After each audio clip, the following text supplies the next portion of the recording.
Okay, so today I'm going to be reviewing the Weeylite Ninja200, and I'm just going to give you a really quick overview right now, and then I'm going to dive into the actual light and show you how I would use it. But first, some details about it. So first things first, when you get this product, it comes with a really nice carrying case, like super high quality. It contains everything you need inside of it, all the dividers, the light, the power cable, everything you need to basically get started. So the light itself is a 60 watt light, which is a surprisingly low power input for how bright the light gets. It's pretty good considering, which means you can actually power it using batteries if you're out in the field and don't have a way to plug it in. And in terms of power and brightness, they claim that this light can output 70,400 lux at 0.5 meters, which is insanely bright for the price point. And in terms of price, look at all these great segues. This light costs $240, which may sound expensive, but in the film light world is actually quite affordable. So pretty powerful, pretty good deal. And that's way cheaper than something like an Aperture 120D, which only gets up to 30,000 lux at 0.5 meters away.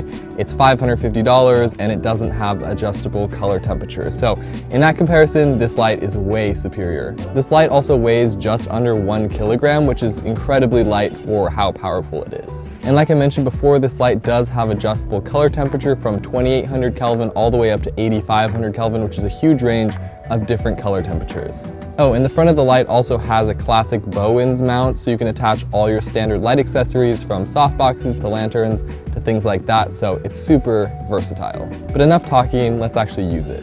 Okay, so for this video, I actually wanted to light a couple of mock scenes just because I feel like if you have a light, you're gonna be using it for lighting, and it's just good to see how it actually performs in real world situations. So first up, I'm gonna be lighting a sort of documentary type light setup just with a single light, and we'll see how it turns out. Okay, so first of all, this light I got didn't actually come with the front diffusion like a light dome. They do sell an option with it, but this specific one doesn't have it. So the first thing I'm gonna do is add some of my own diffusion just to the shot, because I know that this small light source is not gonna look flattering on the skin. Just like as an interview setup, just a bright single small point light source is not the best option. So that's just something to keep in mind. This light probably isn't ready to go just from the start in terms of that. I just have this simple circular diffuser, so I'm just gonna simply attach that to a light stand right here. So just pull this up. I think I'm gonna have myself sitting over here, so just gonna attach this. And now we want this light passing through here, so what I'm gonna do is just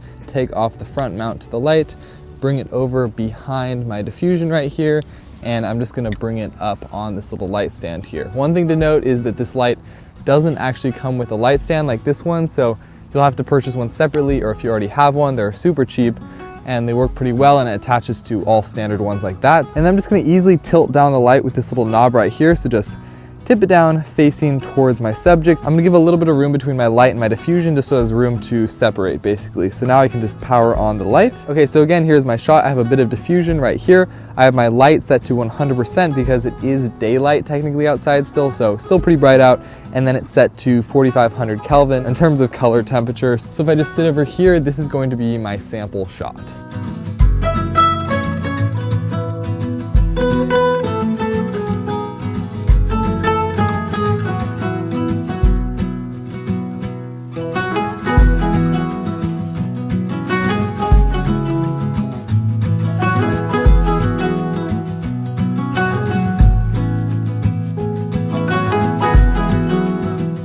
Okay, so in addition to dimmability and color temperature controls, this light also has some effects, and since it's finally dark outside, I thought I would give them a shot, so let's do that.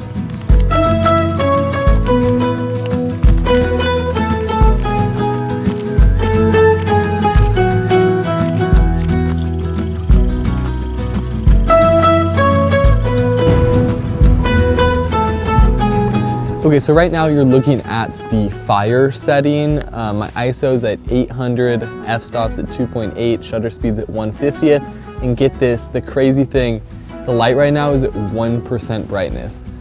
1% brightness, this is like 5 or 10 feet away from me. That's insanely bright. So again, my camera settings are still all the same. We're at 100% brightness on this light, and standing like 20 feet away, I mean, that's pretty crazy. That is a bright light. So this thing definitely has some power to it. And again, this is that same exact shot, but instead of 100% light brightness, this is 1%. So still really bright at 1% with those settings. 800 ISO at night. I mean, 1%, that's crazy. So as you can see, this light seems pretty good, but there are a few downsides that I want to touch on. First of all, this light doesn't get very dim. It is dimmable from 100% down to 1%, but that 1% brightness in a dark room is very, very bright, and it's a bit too much. I wish it would get a bit dimmer.